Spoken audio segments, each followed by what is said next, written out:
Hello,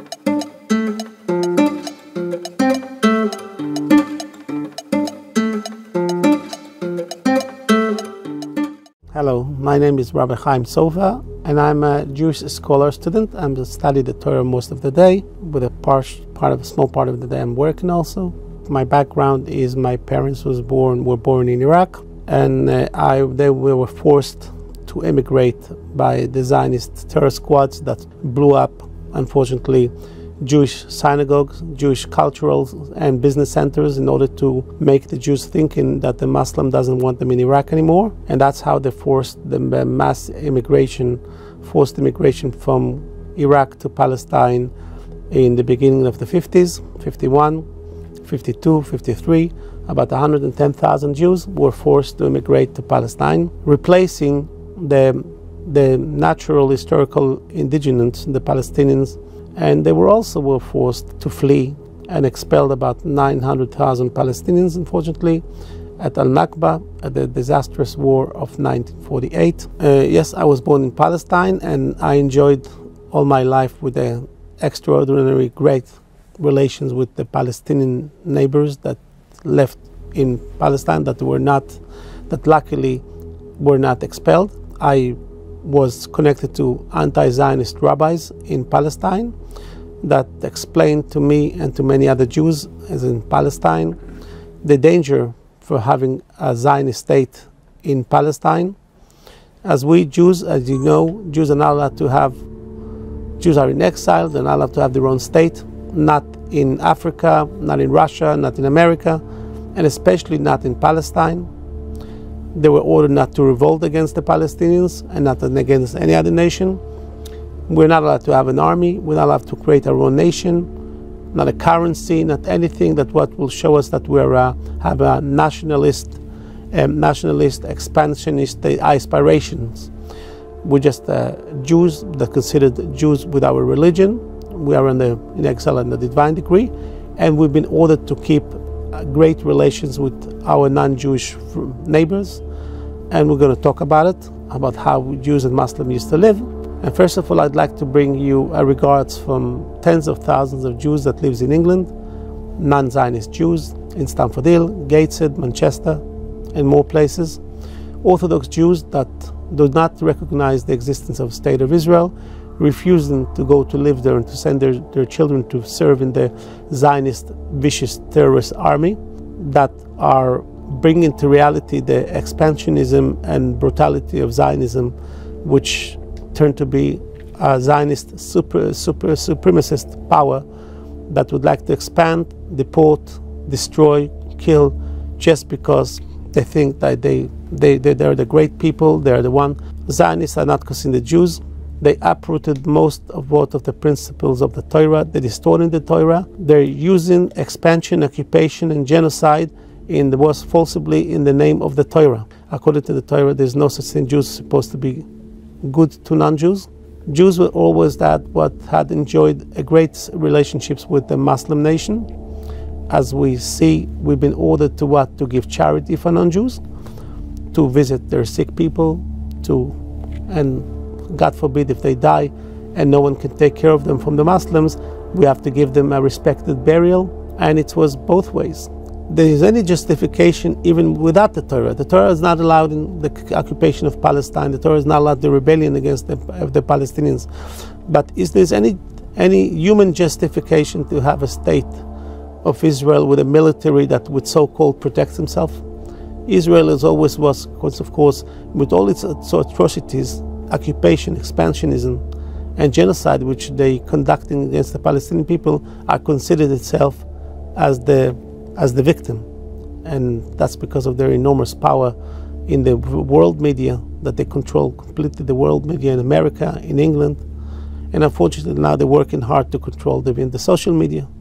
So always they're trying to distort and to rewrite and to rebuild the new history, that there was no way how to protect the Jews but only to conquer Palestine, create a strong army, genocide the Palestinians or even other nations from the surrounding neighbors, and that's how Jews will survive. Is that really the case, that Jews couldn't survive by Muslim states, by Muslims, especially by the Khilafah throughout the history of Muslims, of the Islamic Ummah, is Jews could have not survived, or they were, at the contrary, were survived, protected, had mercy from the intolerance for the Muslims.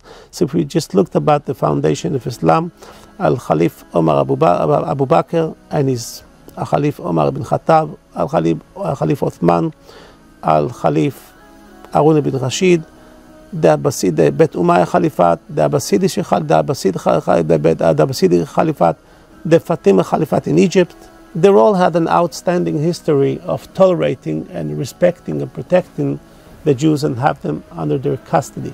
That's all started at the time officially put the foundation, the Khalif Omar bin Khattab, which was a great righthood Khalif, and he put the foundation that the non-Muslims has to be taken under what?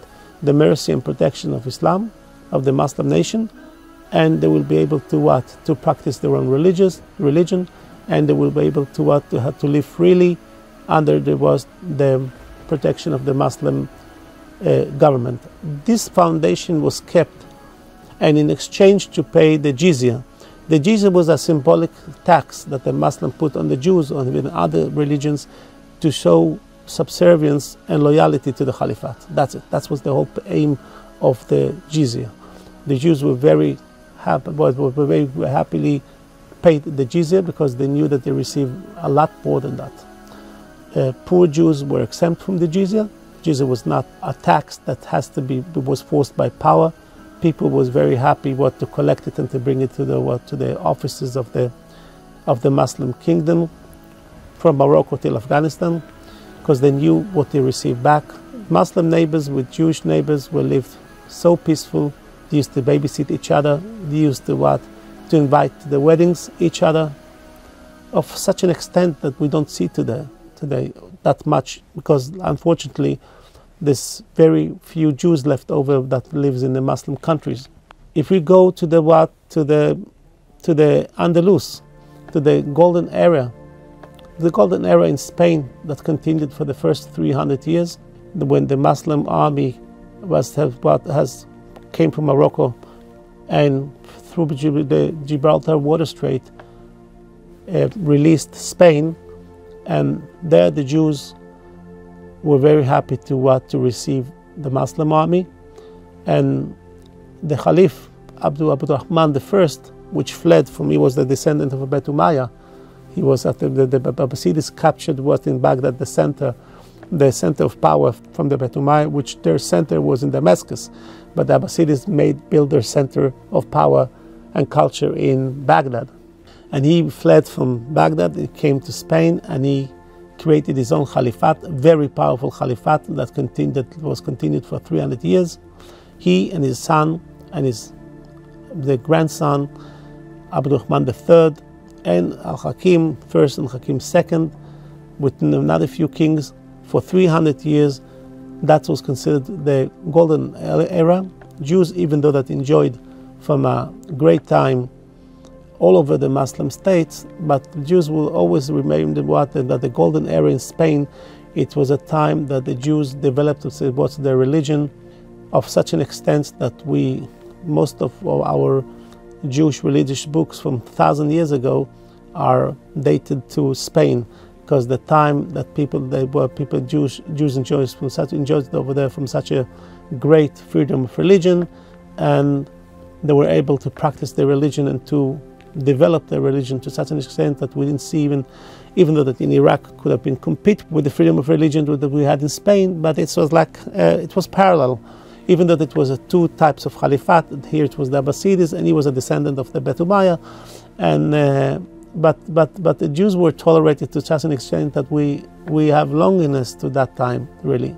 But then it didn't end up even there. In the time that the Muslims has been driven out from Spain, the Jews went with the Muslims together, and they left Spain, and they were again welcomed by Muslim states in Morocco, Tunisia, Algeria, Libya, Egypt, and Turkey. The Sultan of Turkey, Abdul Hamid, said he was very happy to receive tens of thousands of Jews. He says the king of Spain, he didn't have a brain, that he kicked out all the Jews from Spain.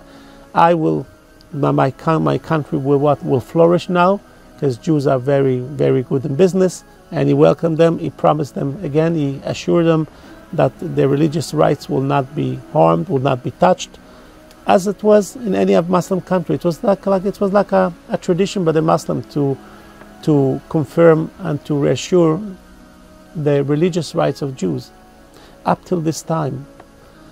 And what should we say? The 500 years of the Turkish Caliphate, the Turkish Ottoman Empire. Also, we're very proud that the Jewish religion was flourished at that time in Palestine, in all the northern Arab countries, Iraq, Transjordan, Syria, Lebanon, and of course in Turkey. Blood libels were not allowed even to be brought to the court. All these vicious, blood libels that Jews are using was blood for their religion, which is one of the biggest lies. Jews are not allowed. Even Jews, we eat the chicken, we have to drain out the blood from the chicken, from the cow. And here they tell us that we drink God forbid, blood from children. And by the Muslim states, it was forbidden according to the Sharia, according to the Muslim law.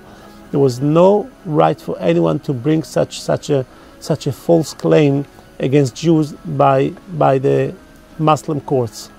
And we're very thankful for that, for giving us the right to practice our religion. Our economy was flourished. We had a great time. We were being protected. So there was no reason for us why to just say, finished. Now we would like to become enemies. How could it be after such a 1400 years of such a great time, suddenly we're going to change our attitude and say, no, it's time now to bomb you, to kill you, to expand. Those Jews who live among the Muslims never dreamed about having a state and an army and to fight the Muslims. If you would have told to some Jews, you would like to have your own army to protect yourselves against the Arab countries, you would have thought that you're drunk or you're just simply crazy. And we will say, okay, I can take your name to pray for you that you should be healed from your sickness. And that's who are the Zionists? A nationalist movement which does not recognize the authority of the Torah, who does not recognize there was God's will that Jews supposed to remain in exile till the day which God will unite all the world to worship one God with Messiah. If you look at all the prophets, Isaiah, Jeremiah, Amos, yes, and all the 48 was the prophets which were written by us. The thing is that the whole world will benefit from Messiah. There's no conquest, there's no killing. Messiah will bring the whole world to worship one God and receive a new studies from God to bring a better world creation. No one will think about killing, no one will think about expanding, no one will think about stealing. Money will be it was so prosperous, the world, that people will not think about it. People will think one thing: I'd like to serve God. I'd like to hear what God wants for me. I'd like to make myself more spiritual and better.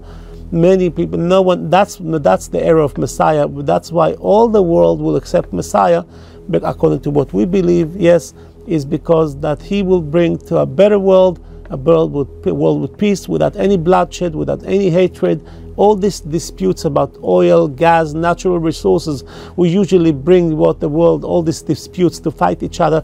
All this will disappear. No one, if I'll tell you, I found for you oil area full with oil, you can come get yourself, you can become a multimillionaire. Just leave me alone. I'd like to serve God. I'd like to pray for God the whole day. That's interesting me. At that time, that's what the Maimonides says, that all the Jews never waited for Messiah to control, expand, and to be supremacist or to step at the head of the nations. No. Nothing near to that. It's just that we want to rest and to serve God. And all the nations, the world nations will not be on the other side of the road. They will join us. So that's why there'll be no really resistance from the world people. Zechariah, the great prophet Zechariah says, when Messiah will come, so a lot of huge movements of world nations, let's go to Jerusalem to study how to serve God under Messiah. That's what will happen with these nations, and there will be the world will go to a higher level of spiritualism that we cannot understand now. However, Zionism, the nationalist movement, does not believe in all these things. They believe to be strong, to expand, to kill, to be vicious, to behave like a barbaric, like the Mongolians in 1,000 years ago. That will bring for them the blessed. That will bring for them the defense. Never been such a movement in the world that put in danger Jews like what they do in not only in Gaza, in the West Bank, in East Jerusalem, the expansionism, the ethnic cleansing that goes on now, up till now. Thousands of houses been destroyed in the West Banks, thousands of acres been stolen and been built. This supremacism, this brutality, this ethnic cleansing are not serving what the purpose of the Jews. The Jews will not receiving people who love them because of these vicious barbaric acts. Now about the genocide in Gaza, what the Zionists are specialists to bring hatred to Jews in all over the world in order to force them to leave their places where they live. They want that Jews will not be tolerated in America, Britain, France, Germany. They want all the Jews to emigrate to the great Israel, and there to bring their own, to build their own kingdom and to make a change of religion. Yes. The Zionist state has been supported by Christian evangelists, who give them billions of dollars a year and give them all the power they need in the White House, unfortunately, in the Senate and the Congress, in order to use on and to exploit all the richness and the power, the military and economical and political power from the United States of America. United States of America suffer from homelessness. Millions of people sleep in the streets. The economy is very bad. And people have to send their army, to send their children to protect a foreign power which controls America through the Zionist lobby, which makes sure that no politician in America, congressman, senator, or even a president, cannot be elected unless he has to proclaim a total loyalty to who? Not to America, to the state of Israel. And that brings a lot of hatred that that's never had in the world, that a really strong state that have any natural resources has to give everything for free for another states. Why? Because their politician has been this. That's not good for us. We the Jews have to be people that as much less as the non-Jews will think about us, will see us in the street, it's better for us. But if I'll come and I'll try to control, to expand, to steal your property and to kill your children, of course people will start thinking about me, how vicious I am, how barbaric I am, and it's time to be united to kick me out. And that's why the Jews survived 2000 of exile only because they were subservient and friendly and obeyed the laws of all the states which they live.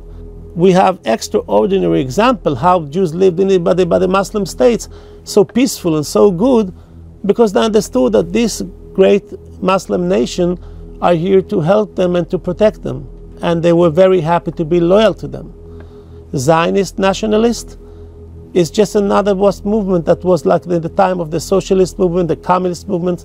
I here just want to show a nationalist foreign power that colonizing, expanding, killing, destroying, and they think that would be the benefit of the Jews. At the contrary, there's the anti-Semitism and hatred to Jews grew up on an amazing extent because of these vicious barbaric acts of ethnic cleansing from Palestine from 1948, 67, and then in the West Bank, and stealing and not allowing for the Muslims to their natural historical right to pray in Jerusalem, and especially now the starvation, the total destruction of Gaza. More than 90% of Gaza has been wiped out. 2.2 million Palestinians, they're not anymore 2.2, I think it's even less than 2 million now, because they killed already hundreds of thousands of people through starvation, bombs, killing, and sicknesses. Is that bring for us the blessed for the Jewish people? I'm asking you, if any Jew see it, is that bring for us a blessed that in our name, yes, people, the Zionist army, this Zionist vicious terrorist army, wipe out another nation? Is that going to bring us a blessed, good name? Yeah, we the Jews know that we're the chosen people. Is that a chosen race, a nationalist race that's supposed to kill and expense and destroy and exploit other nations? No.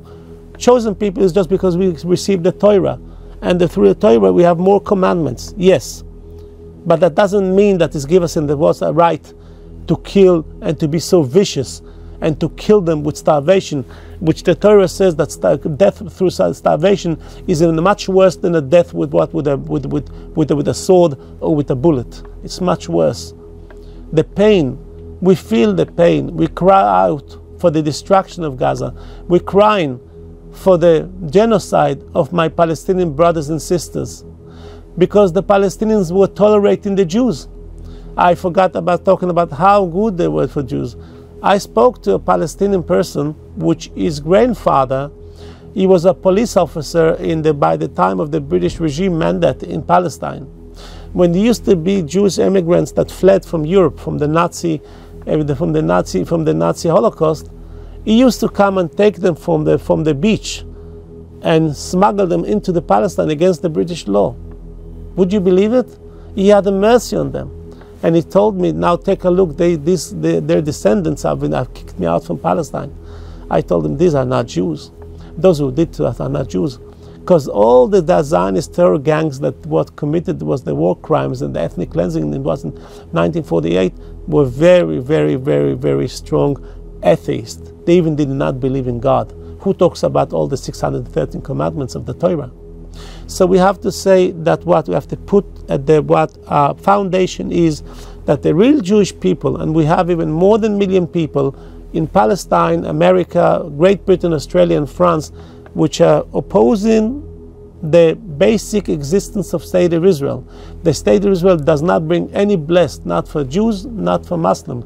State of Israel brought destruction on Jews and on Muslims. State of Israel endangering Jews and Muslims in the world. The existence of State of Israel is forbidden by the Torah, and all their acts are not represent the real Judaism. Real Judaism is mercy, tolerance, and even love even non-Jews. We even commanded to love non-Jews, to help them, give them charity, help them with what we can, and that's, thank God, we do it every day. So I'm asking also my Jewish colleagues, open your eyes and take a look to what is that disaster the State of Israel bringing what for Jews and Muslims combined. The suffer that non-Jews and Jews having from the State of Israel is enormous. It's unbelievable that the world sitting quiet, seeing what, they're not quiet, thank God, but the world wake up and see the genocide, the ethnic cleansing, the theft, the brutality to all men and women, to babies and children. So many innocent lives have been destroyed forever. People become sick forever. How many people became blind because of the Zionist atrocities? It has to be stopped. The first thing is that we need the world nation will stop the genocide, kicking out the Zionist military, terrorist military from Gaza and from the West Bank of East Jerusalem. That's the first thing before everything. Allow a steady flow supply of clean water, clothing, food from all types, without any restrictions. And then yes, to allow to dismantle this vicious terrorist state of Israel and bringing peace back again to the Middle East by establishing a Palestinian state from the river to the sea that would welcome and tolerate Jews, Muslims and Christians. Pictures today, up till now, even after the foundation of this vicious Zionist entity, we see an example of 12,000 Jews in Morocco that live so peaceful with their Muslim neighbors. Jerba, Tunisia, it's an island. The Muslim neighbors are tolerate and love their neighbors because they know that they have nothing to do with Zionism, and that's also in Morocco.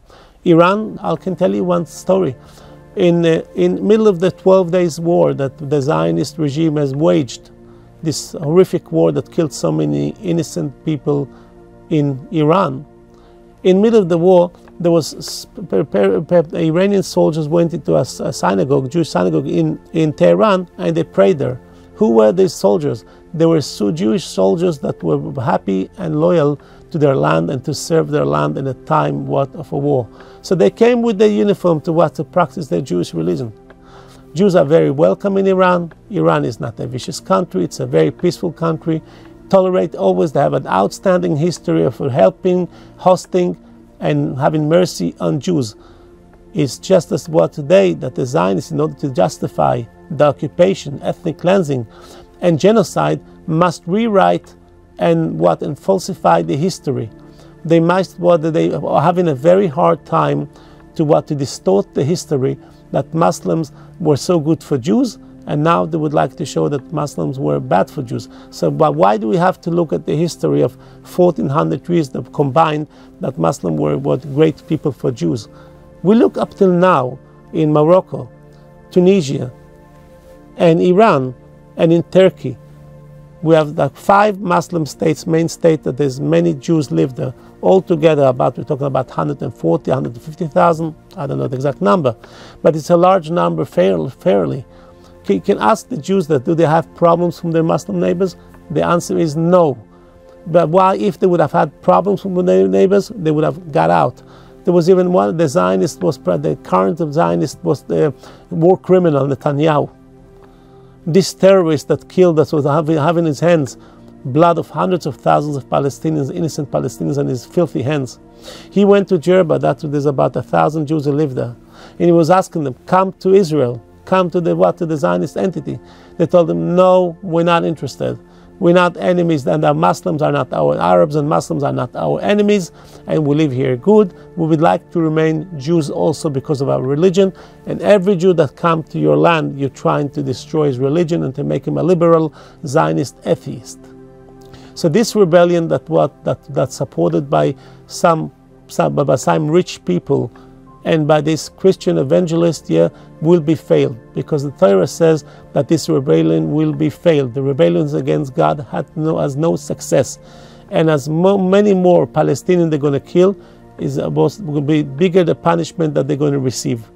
So as I said, the only solution is the dismantling of this Zionist state, bringing back the land for its owners, that's the Palestinians, and they will assure that Jews and Christians will receive a fair treatment from the Muslims, as it was. The Muslim nation does not need my recommendation. They, just as they were great, to Jews and Christians, they're ready to do it. As we know, even one of outstanding example, the Sultan al-Khalif Salahuddin al-Ayyubi, Salahuddin Yusuf al-Ayyubi, he was a great sultan, and he was great for Jews and for non-Jews as well, for Christians as well. I remember there was a case that in the middle of the battle, a woman has lost her daughter, and she was lost her daughter, and she was captured by Muslims soldiers. That was at the time of the fight against the Crusaders, and this Muslim soldier took her. I don't know what was the purpose, maybe to marry her. It makes no difference. And she went. The woman cried to the Sultan. And she told him, one of your soldiers captured my daughter, and he quickly sent his own team of a special police force that found this daughter and brought her back to her mother. We have a lot of things. We have a lot of things to thank and to admire, especially the Sultan al-Nasir Yusuf Salahuddin al-Ayyubi, because of his great mercy that he had on Jews. The Crusaders, when they conquered Palestine, they killed all the Jews in Jerusalem, and they put them into a synagogue, and they burned the synagogue, 300 Jews in Jerusalem. After 88 years of conquest, of the Christian conquest of Palestine, Al-Khalif Nur ad-Din Zanki, he was the father-in-law, he was like the adopted father of Salahuddin, started to attack, to try to release Palestine from the Christian conquest, and then his adopted son, Al-Khalif Nasser Salahuddin al-Ayyubi, has released Palestine. One of the first fatwa which he gave out is as a religious verdict is to allow Jews come back to Palestine and to rebuild their Jewish institutions, and to come back to live in Jerusalem, in all Palestine. That was a special request of his personal doctor and advisor, is Rabbi Moshe ben Maimon, the Maimonides, as you know. But why would we have to go that far? If we go to the Harun al-Rashid, Harun al-Rashid was the great Caliph in Baghdad from the Abbasids. He used to give 1,000 dirham, it's a silver coin, for charity every day with Jews. Poor Jews were piled up, it was in front of his palace, and used to have a lot of share from this charity. Yes, my parents used to tell me that he used to receive a sheep every time before it was a Jewish Pesach holiday from their Muslim neighbors. And he used to have bags of dates, bags of potatoes, and etc. and etc. That was the great relation between Jews and Muslims, with the Zionists trying to erase. They don't want to hear it. They don't want to hear what the ambassador, the Iranian ambassador, Abdul Hussein al-Sardari, the Iranian ambassador to Paris, have saved about 1,000 Jews from being deported to the death camps. He gave them Persian passports. He even gave it to some Russian Jews that were stuck in Paris and were supposed to be expelled to the death camps. He gave them false passports that they were Iranians. And he didn't allow, and he used to pay a lot of money for Nazi officers in order that they should keep their mouth shut and not try to deport these Jews.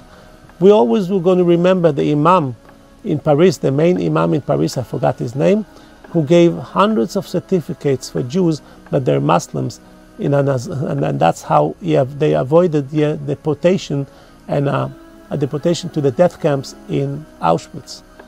That's only one case. We will never forget what the king of Morocco, Muhammad IV, that have said to Hitler, "No, I'm not going to allow deportation of my Jewish inhabitants in Morocco." There was about 100,000 Jews, and the Nazis have demanded that the king will allow them to be deported to Poland, to the death camps, and it didn't happen because the king didn't allow it. We will never forget what the Shah, the Shah was the Shah of Iran at the time of the Second World War, that told explicitly to Hitler, and you have to understand, Iran was an ally of Nazi Germany till Hitler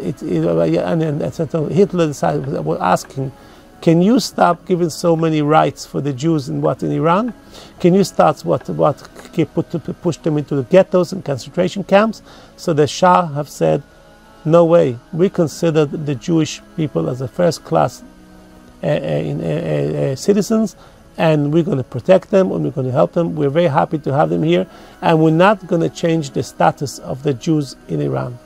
We will never forget that Jews were protected in Syria and Turkey during First World War, and many, many favors that the Muslim did. If I will tell you how many favors happened here, I can tell you one thing. Miron, it's a mountain, Jermak. It's a mountain that's very holy for us. In Miron, there was in 1912, there was a big disaster. Part of the building was collapsing, and many people, 9 people were killed.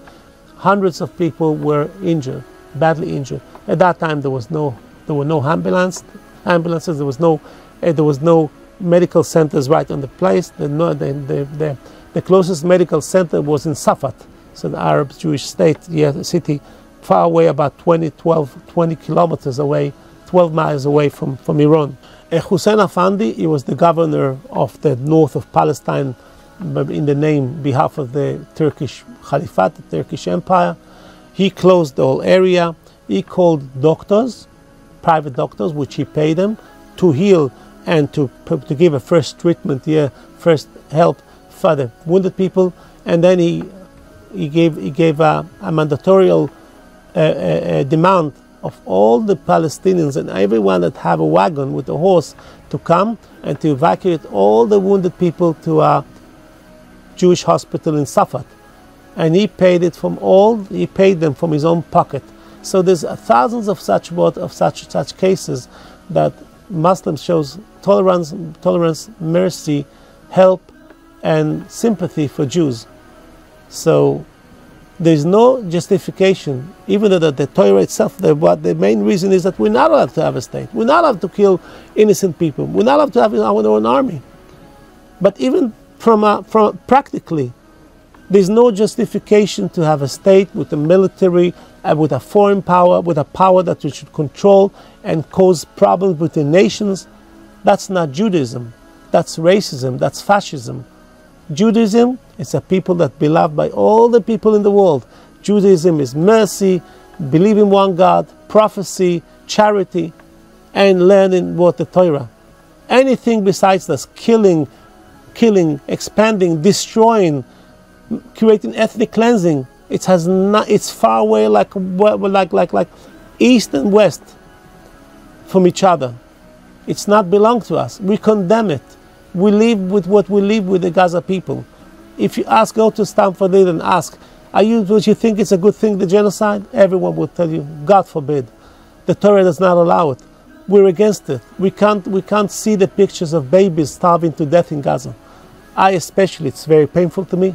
I am having contact with Palestinian people. I give them condolences and a lot of encouragement, not to lose the hope that one day, and soon I hope inshallah, that Palestine will be given back to them, and we Jews and Palestinians and Muslims will live with harmony, peacefully, as brothers, as it was and as it is now, not as it was 100 years ago, as it is now in Iran, Turkey, Tunisia and Morocco.